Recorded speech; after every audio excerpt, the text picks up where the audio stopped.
గాక. మరొకసారి ప్రభు పేరట్న మీ అందరికి నా నిండు వందనాలు. ఈ బెతస్తా స్వస్థత కోనేరు ప్రార్థనా మందిరంలో ఉన్న దీవెనంతా మీరందరూ పొందుకును గాక. మాట చెప్తాను. ఈ రాత్రి వేళ సమయంలో పరిశుద్ధ బైబిల్ గ్రంథంలో ఒక ఇద్దరు వ్యక్తుల్ని దేవుడు చూపిస్తున్నాడు. ఒక ఉపమానం చెప్తున్నాడు. శ్రద్ధగా ఆలకించాలి. మనం ఉపవాసం ఉన్నాం, దేవుడు సన్నిధిలోకి వచ్చాం. ఏదో అయ్యగారు చిన్న ప్రార్థన చేశాడు, ఆయనతో పాటు మనం చిన్న ప్రార్థన చేసాం, ఒక చిన్న పాట పాడాం. ఆయన ఆమెనంటాడు, మనం బయలుదేరి వెళ్ళిపోతామని మీరు అనుకోవద్దు. ఇక్కడ మనం ఎలాగా ఉండి ప్రార్థన చేస్తే మన ప్రార్థన దేవుడు ఆలకిస్తాడు. అంటే ఉపవాసం ఉండటం గొప్ప కాదు, కానీ దేవుడికి తగినట్లుగా మనం బ్రతకాలి. దేవునికి స్తోత్రం. మన బ్రతుకుని సరి చేసుకోవాలి. మందిరావరణలోకి వచ్చినప్పుడు ప్రతి ఒక్క మనిషికి దగ్గింపు ప్రార్థన ఉండాలి. దేవునికి స్తోత్రం. రాత్రి గల సమయంలో దేవుడు మాట్లాడుతున్న మాట ఏంటంటే, స్వయంగా ఆయన యేసుక్రీస్తు ఒక ఉపమానం చెప్తున్నాడు. ఏమని చెప్తున్నాడంటే, ఎలా చెప్తున్నాడంటే చాలా గొప్పగా చెప్తున్నాడు. ఇది మనుషులు చెప్పింది కాదు, నజరేయుడైన యేసుక్రీస్తు చెబుతున్న మాట. ఎవరితో? అక్కడున్న ఆ యొక్క ప్రజలందరితో చెప్తున్న మాట. దేవునికి స్తోత్రం. కాబట్టి మనమందరం ఏం చేయాలంటే దేవుణ్ణి ఆరాధించాలి, దేవుణ్ణి గణపరచాలి, దేవుణ్ణి స్తుతించాలి, దేవుడి సన్నిధిలో మొరలేడాలి. మోకరిల్లి ఆయన వైపు చేతులు ఎత్తి అడిగితే సమస్తమును సాధ్యమే గాని సాధ్యమైనది ఏది మనుషుడికి సాధ్యం కాదు, దేవునికి సాధ్యం. దేవునికి స్తోత్రం. హల్లెలూయా, హల్లెలూయా. మనిషికి తన మనసే శరసాలురా, మమతలు మమకారాలు బంధాలురా, వల్ల కాటి వరకే భవబంధాలు, వల్ల కాటి వరకే భవబంధాలు, అవి కళ్యాణికి చేర్చవురా అనుబంధాలు, అవి కళ్యాణికి చేర్చవురా అనుబంధాలు. పాడదాం. కళ్ళనైన కలలు మానుకో, వేళ్ళ వేళలా ప్రభుని వేడుకో. కళ్ళనైన కలలు మానుకో, వేళ్ళ వేళలా ప్రభుని వేడుకో. ఆహా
దేవునికి మహిమ కలుగును. వ్యక్తులు చూపిస్తాను. పైన వాతావరణం ఏ క్షణాన వర్షం పడిందో తెలియదు. మనందరూ కూడా ఒకసారి చూడండి. లోకాసు వర్తమానం, పరిశుద్ధ బైబిల్ గ్రంథం నుండి లోకాసు వర్తమానం అందరూ కూడా చూడండి. మరి 18వ అధ్యాయము. ఎవరో కంగారు పడద్దు, నెమ్మదిగా చదవండి. 18వ అధ్యాయము. మరి దేవుని వాక్యం సెలవిస్తుంది. 18:9 వచనములో ప్రభు మాట్లాడుతున్నాడు. నేను ఒక్కసారి ఆగండి. పరిచయుడు, సుంకరి, వీరిద్దరి మధ్యన ప్రార్థనలో ఉన్న ఆ తేడా ఏంటి? దేవునికి స్తోత్రం. చదువు. 18వ అధ్యాయము 9వ వచనం. ఆమె తామే నీతిమంతులమని ఆ ఆ ఆ ఆ ఆ ఆ చాలు. యేసుక్రీస్తు చెబుతున్న మాట ఏంటంటే, ఈ మాటలో చాలా అర్థం ఉంది. తమే నీతిమంతులమని, మేమే భక్తపరులమని, మేమే యథార్థంగా ఉన్నామని, మేము మాట తప్పమని, మేము ఆరాధిస్తున్న దేవుడు గొప్పవాడని, మేము ప్రతిరోజు ప్రభు సన్నిధిలోకి వెళ్తామని, ప్రభువును గణపరుస్తామని, ప్రభు సన్నిధిలో మేము ప్రార్థన చేస్తామని, తాను నీతిమంతులమని తామే తాము నమ్ముకొని గొప్పవారమని చెప్పుకుంటున్న వారికి ప్రభు చెప్తున్న ఉపమానం ఈ రాత్రి గల సమయంలో. దేవునికి స్తోత్రం. ఒకసారి గట్టిగా చెప్పండి. ఏం చెబుతున్నాడు ప్రభు?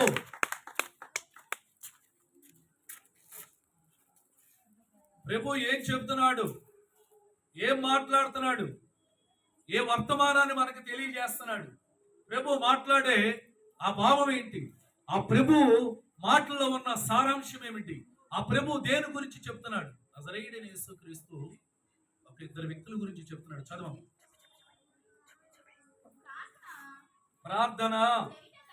ప్రార్థన చేయుటకై ఇద్దరు మనుషులు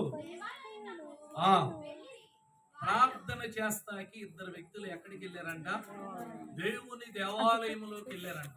యేసుక్రీస్తు చెప్తున్నాడు ఒక ఇద్దరు వ్యక్తుల గురించి. అమ్మా బాబుని పట్టుకోండి, కూర్చోబెట్టండి.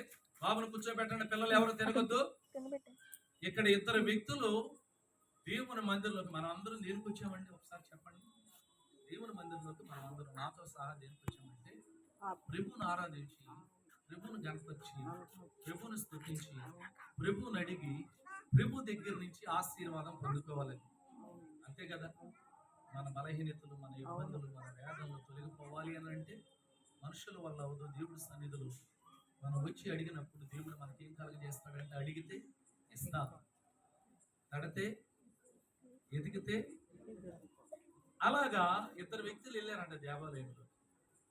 వెళ్తే ఈ ఇద్దరు వ్యక్తులు దేవాలయంలోకి వెళ్ళిన తర్వాత ప్రార్థన ఎలా చేస్తున్నారు? ఇక్కడ దేవుడు చెప్తున్నాడు ఈ ఇద్దరు వ్యక్తుల్లో ఉన్న తేడా ఏంటి, వీళ్ళిద్దరు ఎలా ప్రార్థన చేస్తున్నారు. ఈ ఇద్దరు వ్యక్తుల్లో దేవాలయమునికి వెళ్ళినప్పుడు ఏ వ్యక్తి ప్రార్థన దేవుడు మరి ఆలకించాడు, ఏ వ్యక్తి ప్రార్థన దేవుడు స్వీకరించాడు, ఏ వ్యక్తి దగ్గర ఆ ప్రార్థన దేవుడి సన్నిధికి చేరింది అనేది మనం తెలుసుకున్నాం. దేవునికి స్తోత్రం.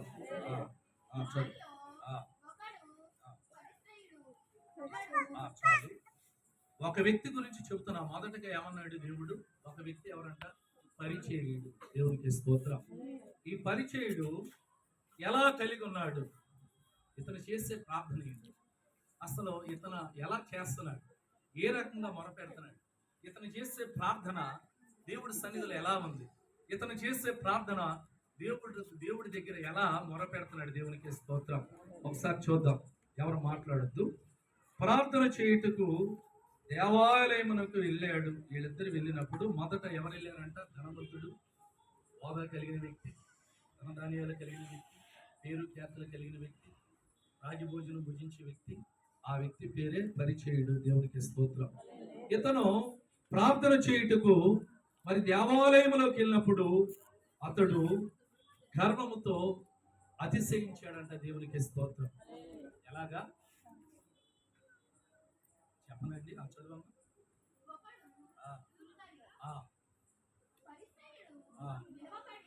ఇదిగో పరిచయుడు నిలవబడి అంటే గర్వంతో ఉన్నాడు కదా. ఎలాగా? మోకరిల మోకుండా, దేవుడి సన్నిధిలో మోకాళ్ళేసి చేతులు పైకెత్త మోకుండా నిలవబడి.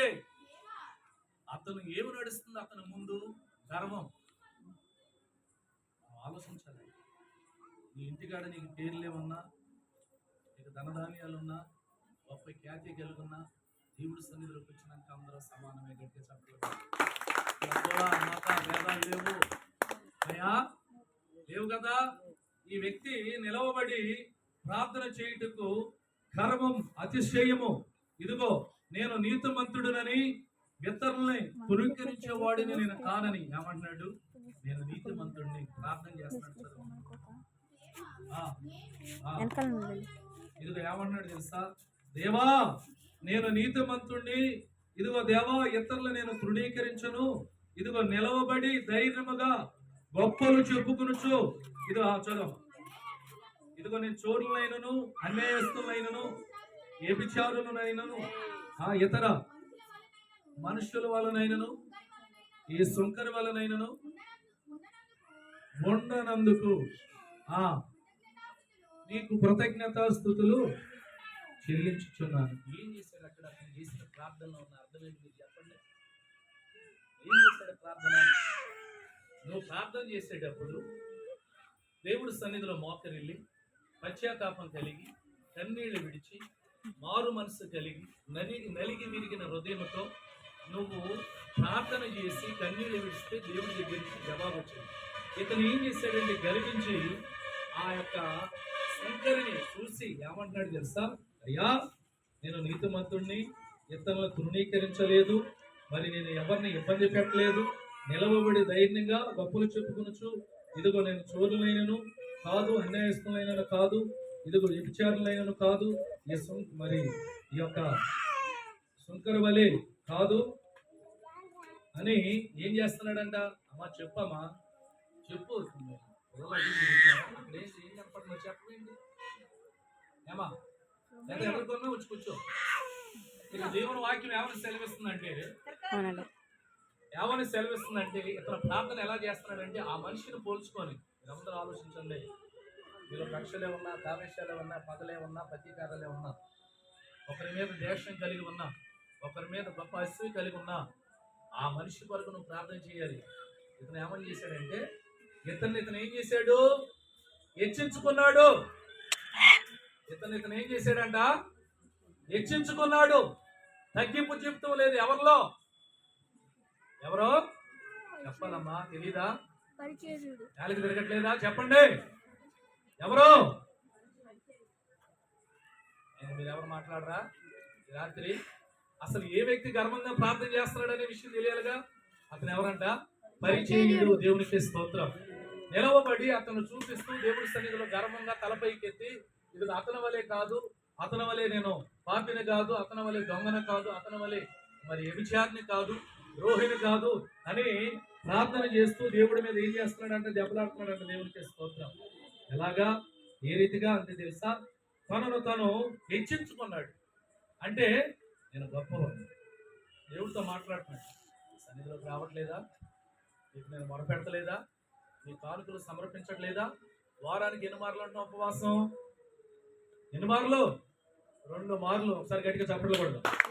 2 మార్లు ఉపవాసం ఉండి ఈ సన్నిధిలోకి వచ్చి ప్రార్థన చేస్తూ కానుకలు సమర్పిస్తూ నేను ఎంత చేస్తే ఆ పాపి వాళ్ళే కాదన్నాడు. దేవుడికి స్తోత్రం. గట్టిగా చప్పట్లు కొట్టాలి. వారమునకు 2 మార్లు ఉపవాసము చేయొచ్చు, నా సంపాదన అంతటిలో 10వ వంతు చెల్లించుచున్నానని తనలో తాను ప్రార్థించుచుండని ఏమన్నాడు? నీ సన్నిధిలోకి రావట్లేదా? 2 మార్లు ఉపవాసం ఉండలేదా? నాకు కలిగిన సంపాదనలో 10వ వంతు నీకు ఇస్తున్నానే ఇవ్వట్లేదా? నేను ఇన్ని చేస్తున్నానని నిలవబడి గర్వముగా అతిశయముతో అతను ఎలా చేస్తున్నాడంట? గర్విష్ఠుడు కలిగి ప్రార్థన చేస్తున్నాడంట. దేవునికి స్తోత్రం. చూసారండి ఎలా చేస్తున్నాడు ప్రార్థన? అలా చేయకూడదు. ఇది యథార్థమైన మాట. అలా చేస్తే దేవుడు నిన్ను నచ్చడు, దేవుడి దగ్గర నుంచి నీకు జవాబు రాదు. ఈ రాత్రి గల సమయంలో మనం ఆలోచించాలి. ఎలా ప్రార్థన చేయాలి, ఎలా ఉపవాసం ఉండాలి, ఎలా మొరపెట్టాలి, ఎలా దేవుడి సన్నిధిలోకి రావాలి. మనం చేసే ప్రార్థన దేవుడి సన్నిధిలోకి వెళ్తుందా వెళ్తలేదా? మనం పెట్టే మొర పరలోకానికి వెళ్తుందా వెళ్తలేదా? మనం చేసే మొర దేవుడు వింటున్నాడా వింటలేదా? ఒకసారి పరిశోధన చేసుకోవాలి, పరిశీలించుకోవాలి. దేవునికి స్తోత్రం. ఇలాగా ప్రార్థన చేస్తున్నాడంట. ఎవరు? ఇలా ప్రార్థన చేస్తుంటే ఒక నిమిషం తనను తను హెచ్చించుకున్నాడు. ఈ శంకర వలె కాదన్నాడు. మరి వారానికి 2 మార్లు ఉపవాసం ఉంటున్నాను అన్నాడు. ఆ సంపద అంతట్లో 10వ వంతు ఇస్తున్నానని తన క్రియలు చెప్పుకుంటున్నాడు. దేవునికి స్తోత్రం. ఏం చేస్తున్నాడంట? తన క్రియలు దేవుడి సన్నిధిలో చెప్పుకుంటాడంట. దేవునికి స్తోత్రం. ఇలా తన క్రియలు చెప్పుకొనుచు అతను ఏం చేస్తున్నాడంటే అతిశయపడి మరి గర్వముతో తనను తను తగ్గించుకోమోకుండా ప్రార్థన చేస్తానంటండి. దేవుడు త్రాసు పట్టుకున్నాడంట. ఆ త్రాసులో ఎవరు లేరు? పరిచయుడు లేడు. ఒకసారి గట్టిగా చప్పట్లు తెలుసండి. మీకు తెలుసో తెలీదు, ఇప్పుడంతా కంప్యూటర్ ఆటాలు వచ్చేసినాయి అన్ని, అవునా కదా? ఇదివరకు ఎలా ఉండేది? అలా పట్టుకుంటే ఇటు రాళ్ళు వేసి ఇటు కూరగాయలు వేస్తే ఈ రాళ్ళ కంటే ఏం చేయాలంట, ఈ యువతలకు తూకానికి రావాలి. దేవునికి స్తోత్రం. అలాగే తక్కిడి తూకమని త్రాసును దేవుడు పట్టుకున్నాడంట. త్రాసును పట్టుకుంటే ఇక్కడ ప్రభు చెబుతున్నాడు, ఈ గర్వంతో చేసిన అతను, వారానికి 2 మార్లు ఉపవాసం ఉన్న మనిషి, దేవుడు దర్శన భాగం ఇచ్చిన మనిషి, దేవునికి ఈ వ్యక్తి అంట త్రాసులో నిలబడలేకపోయాడంటే దేవునికి స్తోత్రం. కారణం ఏంటి చెప్పండి? తనను తను తగ్గించుకోవాలి, హెచ్చించుకోవాలి. మన జీవితాలు ఎలా ఉండాలి తెలుసా? హెచ్చింపుగా ఉండకూడదు, తగ్గింపు జీవితాలు కలిగి ఉండాలి. దేవునికి స్తోత్రం. కాబట్టి దేవుడు త్రాసులో అతను నిలబడలేకపోయాడు. దేవునికి స్తోత్రం. అతను ఏం చేశాడంటే తనకు తగ్గింపు జీవితం లేదు కాబట్టి అతడు పరిచయుడు లక్షణాలు ఏంటంటే తనను తను హెచ్చించుకున్నాడు, ఇతరులను తృణీకరించాడు, గొప్పలు చెబుతూ తన క్రియలను గర్వించాడు, త్రాసులో నిలబడలేకపోయాడు. ఇతని ప్రార్థన ఎలా ఉందంట? దేవుడు న్యాయమూర్తిగా నిలబడి అక్కడ ఆయన తీర్పులో ఈ మనిషి ఆ త్రాసులో నిలబడలేకపోయాడు. దేవునికి స్తోత్రం. ఏంటి ఇతను చేసిన ప్రార్థన? ఇతని ప్రార్థనలో ఉన్న తేడా ఏంటంటే గర్వించాడు. ఏం చేస్తున్నాడంటే, నీ గుళ్ళోకి వస్తున్నానుగా, నీకు కనపడుతున్నానుగా, నీకు మొరపెడుతున్నానుగా, నేను కానుకలు ఇస్తున్నానుగా, నేను ఉపవాసం ఉంటున్నానుగా, దేవా ఇదిగో అతని వలే కాదని ఆ మనిషిని ఎప్పుడు చూపించాడో, ఎప్పుడైతే ఆ మనిషిని తక్కువ చేశాడో, తను గొప్ప చేసుకున్నాడో ఆ ప్రార్థన పరలోకానికి వెళ్ళాలి. దేవునికి స్తోత్రం. ఈ రాత్రికాల సమయంలో నువ్వు ఉపవాసం నుండి వచ్చేవి నిన్ను నువ్వు తగ్గించుకో, శత్రువునైనా ప్రేమించాలి, భగవారినైనా వారి కొరకు ప్రార్థన చేయాలి. నీ పక్కన మనిషి ఉన్నాడు అనుకో, మాట్లాడిన వ్యక్తి అయినా మాట్లాడు. అతనికి నీకు విరోధం ఉందేమో, అతని గురించి పాడైపోవాలి, నాశనం అయిపోవాలని నువ్వు ప్రార్థన చేయకూడదు. అమ్మ కూర్చోదండి, అమ్మ అక్కడే కూర్చో, అక్కడే కూర్చో. ఏమైందంట? దేవుడు ఆ ప్రార్థన మెచ్చడు, ఆ ప్రార్థనకి జవాబు రాదు. దేవునికి స్తోత్రం. ఇక్కడ దేవుని వాక్యం సెలవిస్తుంది, ఇతని ప్రార్థన ఏమైంది చెప్పాలి, ఫెయిల్ అయిపోయింది. దేవునికి స్తోత్రం. అమ్మ కీర్తన కూర్చో, అక్కడే కూర్చో. అతని ప్రార్థన ఏమైపోయిందంట? ఫెయిల్ అయిపోయింది. ఎందుకనంటే తను గర్వించాడు. అతను నేను ఒక వాదాలో ఉన్నాను, నేను ఒక బలములో ఉన్నాను, నేను ఒక పేరు కలిగి ఉన్నాను, నాకు ధనం ఉంది, ధనభోగాలు ఉన్నాయి, నాకు డబ్బు ఉంది, నాకు గర్వం ఉంది, నాకు అతిశయం ఉన్నాను, అతిశయం కలిగి ఈ సన్నిధిలోకి రావట్లేదంటే దేవుడికి డబ్బు కావాలా, ఈ ధనం కావాలా? ఆయన కావాల్సింది ఏంటి? నలిగి విరిగిన హృదయం. గట్టిగా చప్పట్లు కొట్టు. ఆ హృదయం అతనికి లేదు. ఆ హృదయం లేకుండా నిలబడి నువ్వు ఎంత ప్రార్థన చేసినా దేవుడు నీ దగ్గర నుంచి ఏం కోరుకుంటున్నాడు? నీ అందస్థానాలు కోరుకుంటున్నాడా? నీ డబ్బులు కోరుకుంటున్నాడా? నీ బంగారాన్ని కోరుకుంటున్నాడా? ఆయన కావాల్సింది ఏంటి? నీ తగ్గింపు మనసు. గట్టిగా చప్పట్లు పట్టండి. ప్రభు మాట్లాడుతున్నాడు. మార్పు చెందవా, నువ్వు మార్పు చెందవా, నీ బ్రతుకు మార్చుకోవా, నీ బ్రతుకు అనుకూల సమయం ఇది.